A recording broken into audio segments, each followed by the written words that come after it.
bet arī viņi zina, ka es nezinu atbildes uz visiem jautājumiem. Tas ir pirmais, ko es viņiem pasaku. Pats svarīgākais ir tas, ka es esmu sākumā viņiem vienkārši blakus. Viņi var pie manis nākt jebkurā brīdī. Nu, teorētiski jebkurā brīdī, jo es arī nevienmēr varu būt uzreiz blakus, jo pati strādāju, bet es daru visu, lai viņiem tas sākums ir vieglāks. Jo mēs paši zinām, ka nav viegli uzsākt.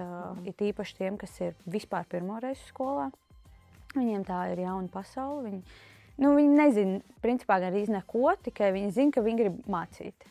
Un tad visas sistēmas, primāri ir sistēmas, kas ir visiem zināmās E-klases, mūsu domdaru sistēma, un tad jau tālāk ir emocionālais atbalsts. Ja es redzu, ka plīst es esmu nākusi pie Dacas teikusi, kad kaut ko domājam. Jā.